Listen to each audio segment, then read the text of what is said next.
बिस्मिल्लाहिर्रहमानिर्रहीम। आज की इस वीडियो में हमारे पास एक्सरसाइज 4A का एडवांस लेवल का क्वेश्चन नंबर 15 है।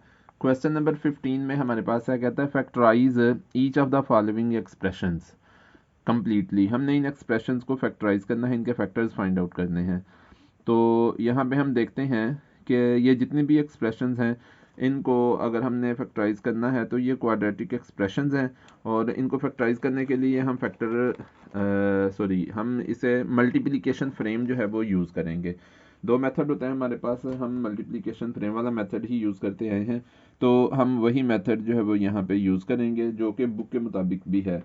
तो यहाँ पे आ जाएगा आपके पास x square y square part A में प्लस 2xy और साथ में आ जाएगा -15। तो मल्टीप्लिकेशन फ्रेम जैसे कि हम पीछे भी इस तरह के क्वेश्चंस जो हैं वो कर चुके हैं। तो सबसे पहले हमने फर्स्ट टर्म के कोएफिशिएंट को लास्ट टर्म के साथ मल्टीप्लाई करना होता है। यहाँ पे हमारे पास है जी फर्स्ट टर्म का कोएफिशिएंट 1 है, उसको हमने लास्ट टर्म -15 से मल्टीप्लाई करना है, तो हमारे पास -15 आ जाएगा आंसर। अब हमने -15 के पेयर्स फाइंड आउट करने हैं कि जिनका डिफरेंस हमारे पास, क्योंकि ये माइनस है इसके साथ, इस वजह से हम डिफरेंस का वर्ड यूज़ करेंगे कि दो ऐसे नंबर्स के जिनके साथ डिफरेंट साइंस होंगे वो हमने उनको मल्टीप्लाई करना है और उनका डिफरेंस हमने फाइंड आउट करना है। तो डिफरेंस जो है वो हमारे पास +2 आना चाहिए। इसका मतलब है कि बिगर नंबर जो है वो पॉजिटिव होगा और स्मॉलर नंबर जो है वो नेगेटिव होगा। मतलब 5 और अगर हम -3 को मल्टीप्लाई करते हैं तो हमारे पास -15 आ जाएगा, और इसी तरह से अगर इन दोनों का डिफरेंस लेंगे तो हमारे पास +2 आएगा। इस तरह से नेक्स्ट जो है ये हमारे पास जो है वो दो फैक्टर्स आ गए हैं इसके, -15 के 5 और -3 इस क्वेश्चन के मुताबिक। अब हम यहाँ पे अपना मल्टीप्लिकेशन फ्रेम जो है वो डिज़ाइन करेंगे। मल्टीप्लिकेशन फ्रेम में अगर आपने प्रीवियस वीडियोस देखी हुई हैं तो इसमें आपको इजी होगा, लेकिन अगर नहीं देखी तो फिर भी आप समझ सकते हैं कि इसके हमने 4 बॉक्सेस बनाने हैं। मल्टीप्लिकेशन फ्रेम हमने बनाया है, इसमें फर्स्ट टर्म जो है यहाँ पे आ जाएगी फर्स्ट बॉक्स में एक्स स्क्र वाई स्क्र, और लास्ट टर्म जो है वो लास्ट बॉक्स में आ जाएगी।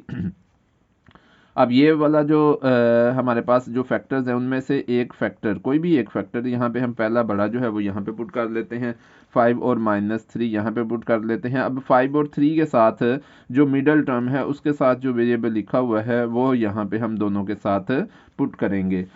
अब हम देखते हैं एक्स स्क्र वाई स्क्र के फैक्टर्स जो हैं वो हमारे पास एक्स वाई और एक्स वाई, इन दोनों को मल्टीप्लाई करेंगे एक्स स्क्र वाई स्क्र आ जाएगा, और एक्स वाई को हम अगर 5 से मल्टीप्लाई करेंगे, ये 5 ऊपर हम राइट कर लेते हैं, 5 और एक्स वाई को मल्टीप्लाई करेंगे, ये 5 इधर से एक्स वाई इधर से, तो 5xy आ जाएगा। अब हम देखते हैं 5 को किसी नंबर से मल्टीप्लाई करना है, -15 आ जाए तो डेफिनेटली -3 से मल्टीप्लाई करेंगे तो -15 आ जाएगा, और इसी तरह से एक्स वाई से -3 को मल्टीप्लाई करेंगे तो -3xy आ जाएगा। इस तरह से इसकी कंप्लीट हमने फैक्टर्स हमने इसके फाइंड आउट कर लिए हुए हैं, और ये फैक्टर्स हमारे पास ये वाले नंबर और ये वाले नंबर होंगे। ये आ जाएगा हमारे पास एक्स वाई और साथ में -3 आएगा, और दूसरा हमारे पास आएगा इनटू एक्स वाई और साथ में +5 आएगा। हमें जो है वो इस मेथड में कॉमन वगैरह लेने की ज़रूरत नहीं होती जो कि दूसरे मेथड में होती है।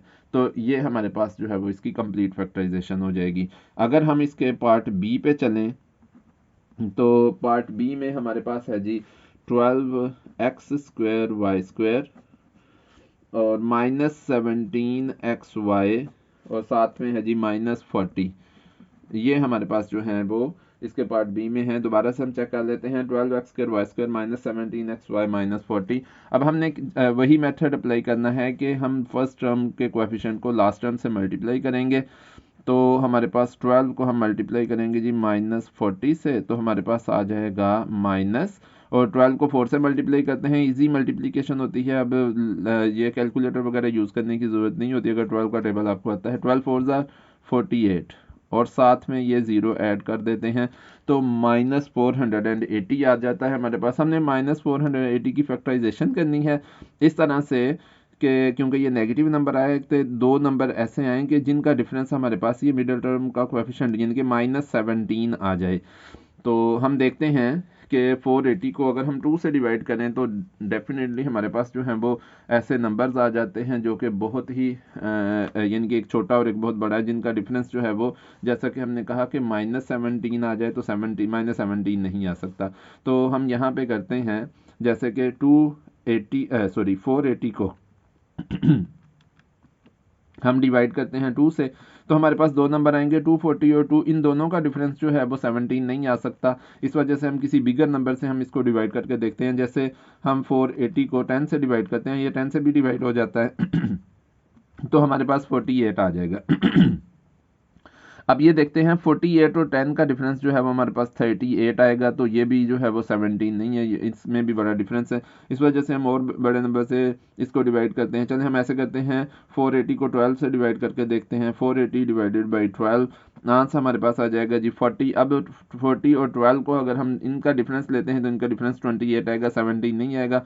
जिसे और बड़े नंबर से डिवाइड करते हैं, 480 को हम डिवाइड कर लेते हैं 15 से, क्योंकि ये 15 से डिवाइड हो जाएगा। अब हम यहाँ पे देखते हैं कि 32 और 15 इसके दो फैक्टर्स आ जाएंगे, और 32 और 15 का डिफरेंस जो है वो 17 भी होता है। 32 माइनस 15 अगर हम करते हैं तो हमारे पास डिफरेंस 17 आ जाएगा। तो यही दो फैक्टर्स हमारे पास यहाँ पे आ जाएंगे इसके। तो पहला हमारे पास आ जाएगा 32 बिगर जो है, और दूसरा हमारे पास जो है वो 15 आ जाएगा, और इन दोनों का प्रोडक्ट हमारे पास -48। और ये भी याद रखना है कि जो बिगर वन है वो नेगेटिव होगा, क्योंकि मिडल टर्म जो है वो नेगेटिव है। तो यहाँ पे हमारे पास -32 और 15 का प्रोडक्ट -480 आ जाएगा। तो ये दो फैक्टर्स हमारे पास आ गए।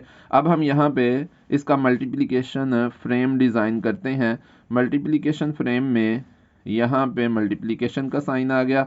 अच्छा जी, फर्स्ट टर्म आ जाएगी 12x² y², जो कि इस क्वाड्रेटिक एक्सप्रेशन में है। लास्ट टर्म आ जाएगी -40। अब यहाँ पे जो है वो 32 -32 आ जाएगा, जो हमने फैक्टर फाइंड आउट किया है, और ये 15 इधर आ जाएगा। अब हम देखते हैं कि हम 12x² y² के फैक्टर्स यहाँ पे लिखेंगे। एक तो xy इधर आएगा और xy इधर आएगा, लेकिन 12 में से जो है वो कौन सा नंबर इधर आएगा, तो हम देखते हैं कि ये अगर हम 4 यहाँ पे राइट कर लेते हैं और 3 यहाँ पे, तो 4 3 12 हो जाता है। क्योंकि अगर 3 यहाँ पे राइट करते हैं तो 3 को किसी भी नंबर से मल्टीप्लाई करेंगे तो 32 नहीं आएगा, लेकिन 4 8 32 आ जाता है, इसलिए 8 यहाँ पे आ जाएगा। बल्कि हम कहेंगे कि -8 इधर आएगा। 4 को -8 से मल्टीप्लाई करेंगे तो हमारे पास -32 आ जाएगा। और ये हम इसके साथ हमने वेरिएबल नहीं लिखे, जो मिडिल टर्म वाले वेरिएबल हैं वो इस फैक्टर के साथ भी और इस फैक्टर के साथ भी आ जाते हैं। तो इस तरह से -32xy आ जाएगा, और साथ में हम -8 को 5 से मल्टीप्लाई करेंगे तो 5 हम यहाँ पे राइट कर लेंगे, तो हमारे पास 40 भी आ जाएगा। 5 3 15, 5 को अगर हम 3xy से मल्टीप्लाई करेंगे तो 15xy भी आ जाएगा। इस तरह से हमने इसके फैक्टर्स फाइंड आउट कर लिए हैं। अब हम इनको बारी बारी यहाँ पे लिखते हैं। पहला जो है वो हमारे पास आ जाएगा जी 4xy और साथ में +5 आ जाएगा, और दूसरा फैक्टर यहाँ पे हमारे पास आ जाएगा 3xy -8। तो ये हमने इसकी कंप्लीट फैक्टराइजेशन कर ली। अगले पार्ट पे चलते हैं, पार्ट सी पे। तो सी पार्ट में हम देखते हैं, ये हमारे पास है जी सी पार्ट। इसको फोकस कर लें थोड़ा सा, जी क्लियर हो जाता है। पार्ट सी में 4x² y² z² है, साथ में -22 है, साथ में x y और z है, और लास्ट पे है जी +24z। अच्छा, यहाँ पे एक मिस्टेक हमसे हो गई है कि यहाँ पे जो है ये z² नहीं, z है सिर्फ, तो ये स्क्वायर हमने ऊपर से रिमूव कर दिया। 4x² y² z -22xyz और +24z है हमारे पास है। इसमें से हम देखते हैं कि ये सारी की सारी टर्म्स 2 से डिविजिबल हैं, इस वजह से 2 इनमें से कॉमन आ जाएगा, और साथ ही इसमें से z भी कॉमन आ जाएगा, तो बाकी आ जाएगा जी 2 और साथ में x² y²। जब हम कॉमन लेते हैं तो अंदर वाली सारी टर्म्स को उस नंबर से डिवाइड कर देते हैं। तो ये वाला 4 जो है 2 से डिवाइड होकर 2 आ जाएगा, x² y² माइनस 22 को 2 से करेंगे तो 11 आ जाएगा, साथ में xy, और 24 को 2 से करेंगे तो 12 आ जाएगा। तो ये हमारे पास इसके फैक्टर्स आ जाएंगे 2z into 2x² y² minus 11xy plus 12 हमारे पास आ जाएगा। अच्छा, नेक्स्ट हम चलते हैं, हमने अब इसके ये जो एक्सप्रेशन हमारे पास ब्रैकेट में है इसकी हमने कंप्लीट फैक्टराइजेशन करनी है। तो इसकी फैक्टराइजेशन के लिए हम सबसे पहले फर्स्ट टर्म के कोएफिशिएंट को लास्ट टर्म से मल्टीप्लाई करते हैं, मतलब 2 को हम मल्टीप्लाई करेंगे 12 से, तो ये आ जाएगा 24 हमारे पास। अब 24 के हमने फैक्टर्स फाइंड आउट करने हैं कि जिनका सम हमारे पास जो है वो माइनस आ जाए। यहाँ पे पहले मैं डिफरेंस का वर्ड यूज़ कर रहा था, उसकी रीज़न ये थी कि ऊपर वाला जो है प्रोडक्ट उसके साथ माइनस का साइन आ रहा था, लेकिन यहाँ पे जो है वो पॉजिटिव प्लस साइन ही आ रहा है। इस वजह से मैं यहाँ पे सम का वर्ड यूज़ करूँगा, क्योंकि जब इसके साथ प्लस साइन आ जाए तो फिर हमने फैक्टर्स का सम लेना होता है, हमारे पास ये आना होता है। तो हम 8 को अगर हम 3 से मल्टीप्लाई करते हैं तो हमारे पास 24 आ जाता है, लेकिन यहाँ पे हम देखते हैं कि अगर इन दोनों का सम लें तो हमारे पास -11 नहीं आएगा। इस वजह से इन दोनों के साथ 8 के साथ भी और 3 के साथ भी दोनों के साथ जो है वो माइनस के साइंस आएंगे और प्रोडक्ट 24 और सम जो है वो -11 आ जाएगा। इस तरह से ये इसके फैक्टर्स आ जाएंगे -8 और -3। अच्छा जी, नेक्स्ट जो है वो हमने मल्टीप्लिकेशन फ्रेम डिज़ाइन करना है। मल्टीप्लिकेशन फ्रेम में हमारे पास फर्स्ट बॉक्स में फर्स्ट टर्म आ जाएगी, ये टर्म हमारे पास 2x² y² है। अच्छा, लास्ट में जो है वो लास्ट टर्म आ जाएगी 12। यहाँ पे फर्स्ट फैक्टर आ जाएगा -8 और उसके साथ वेरिएबल मिडल टर्म वाले आ जाएंगे, और इसी तरह से -3 और साथ में xy आ जाएगा। अब हमने x² y² की फैक्टराइजेशन है जी xy और xy। अब हमने जो है वो xy को मल्टीप्लाई करेंगे यहाँ पे, अगर हम यहाँ पे लिख लेते हैं 2 तो ये आ जाएगा हमारे पास। हाँ ठीक है, यहाँ पे हमें जो है ये 2 इसके साथ लगाना पड़ेगा, और इस यहाँ पे आ जाएगा हमारे पास -4, 2 4s are -8xy। उसकी रीज़न ये थी कि यहाँ पे 2 क्यों लगाना, यहाँ पे क्यों नहीं लगाना, क्योंकि इस नंबर को किसी नंबर से मल्टीप्लाई करना है तो 3 आएगा। अगर यहाँ पे 2 लगा लेते हैं, 2 को किसी भी नंबर से मल्टीप्लाई करेंगे 3 नहीं आएगा, लेकिन 2 को -4 से मल्टीप्लाई करेंगे -8 भी आ जाएगा, और -4 को -3 से मल्टीप्लाई करेंगे तो ये 12 भी आ जाएगा, और -3 को xy से मल्टीप्लाई करेंगे तो -3xy नीचे जो फैक्टर्स हैं वो भी आ जाएंगे। इस तरह से अब हमने इसके फैक्टर्स लिख लिए हुए हैं। यहाँ पे इनको लिखते हैं मज़ीद। ये आ जाएगा हमारे पास 2z इंटू, ये हमारे पास आ जाएगा जी 2xy और साथ आ जाएगा -3, और दूसरा फैक्टर हमारे पास आ जाएगा xy और -4 आ जाएगा। तो ये इसकी कंप्लीट फैक्टराइजेशन आ जाएगी। नेक्स्ट पार्ट पे चलते हैं। नेक्स्ट पार्ट हमारे पास है जी पार्ट डी। पार्ट डी में ये आ जाएगा 2x², नेक्स्ट आएगा +5/3 और xy आ जाएगा, और साथ में आ जाएगा -2y²। अच्छा, अब यहाँ पे हम देखते हैं कि यहाँ पे ये एक फ्रैक्शन आ रहा है जिसके डिनोमिनेटर 3 है, तो हम ऐसा करते हैं इसमें से 3 जो है वो कॉमन ले लेते हैं, इसके अलावा और कोई कॉमन नहीं। 1/3 जो है वो कॉमन आ जाएगा, ऊपर में से कुछ भी नहीं कॉमन आ रहा, 1 राइट कर लेंगे और नीचे जो है वो 3 आ जाएगा। तो जब हम नीचे 3 कॉमन लेते हैं डिनोमिनेटर में, तो बाकी सारी टर्म्स को, इस टर्म के अलावा बाकी सारी टर्म्स को 3 से मल्टीप्लाई कर देते हैं। तो ये आ जाएगा जी 3 2s are 6x²।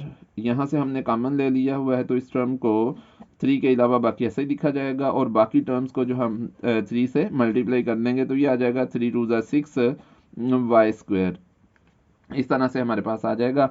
अब ये जो ब्रैकेट के अंदर हमारे पास क्वाड्रेटिक एक्सप्रेशन आ रही है, इसकी हमने फैक्टराइजेशन करनी है। तो 6 को -6 से मल्टीप्लाई करेंगे, यानी कि फर्स्ट टर्म के कोएफिशिएंट को लास्ट टर्म के कोएफिशिएंट से मल्टीप्लाई करेंगे। 6 को मल्टीप्लाई करेंगे जी हम -6 के साथ, हमारे पास आंसर आएगा -36। अब 36 से हमने फैक्टर्स फाइंड आउट करने हैं जिनका डिफरेंस, यानी कि क्योंकि इनके साथ माइनस आ गया इस वजह से इनका डिफरेंस जो है वो हमारे पास मिडल टर्म का कोएफिशिएंट +5 आए। तो ये भी यहाँ से देखें कि हमारे पास जो है वो ये -36 है, इस वजह से डिफरेंस की बात हो रही थी, और डिफरेंस का मतलब है कि एक नंबर पॉजिटिव होगा और दूसरा नेगेटिव होगा। तो यहाँ पे हम देखते हैं कि यहाँ पे जो नंबर्स हैं उनमें से 36 के फैक्टर्स फिर हो जाएंगे 9 और 4।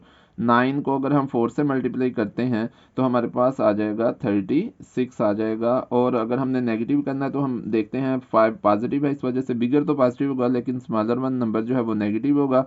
इस तरह से -36 आंसर में भी आ जाएगा। तो 9 और -4 इसके फैक्टर्स आ जाएंगे। अब हम यहाँ पे मल्टीप्लिकेशन फ्रेम डिज़ाइन करते हैं। मल्टीप्लिकेशन फ्रेम में फर्स्ट वन जो है वो मल्टीप्लिकेशन का साइन यहाँ पे आएगा। फर्स्ट वाले में जो है वो हमारे पास फर्स्ट टर्म 6x², लास्ट में -6y²। ये साइन याद रखना कि अगर नेगेटिव होगा तो राइट करना है साथ ही। और यहाँ पे जो है वो फर्स्ट फैक्टर हम लिख लेते हैं, साथ में वेरिएबल XY मिडल टर्म वाला, और -4 यहाँ पे भी वेरिएबल मिडल टर्म वाला। अब ये आ जाएगा हमारे पास x² का x और यहाँ पे हम कर लेते हैं 3 और ये बन जाएगा 2। 3 2 ज़ा 6x² आ जाएगा। 3 को हम मल्टीप्लाई करेंगे 3y से, इस तरह से 3 3 ज़ा 9 आ जाएगा। x और y xy आ जाएगा। अब 3 को हम मल्टीप्लाई करेंगे -2y से, तो ये आ जाएगा -6y को y से करेंगे y² और इसी तरह से माइनस प्लस माइनस आ जाएगा। 2 2 ज़ा 4xy आ जाएगा। तो इस तरह से हमने इसके फैक्टर्स तो फाइंड आउट कर लिए हुए हैं। अब यहाँ पे हम इसकी कंप्लीट फैक्टराइजेशन राइट करते हैं। पहले आ जाएगा जी हमारे पास 3x - 2y और साथ में हमारे पास आ जाएगा 2x + 3y। तो ये इसकी हमारे पास कंप्लीट फैक्टराइजेशन आ जाएगी। ये थी आज की वीडियो। अगर आपको पसंद आई हो तो इसे लाइक करें, मेरे चैनल को सब्सक्राइब करें, बेल आइकन को भी प्रेस कर दें ताकि हर आने वाली वीडियो अब तक पहुंच सके। शुक्रिया, अल्लाह हाफिज़।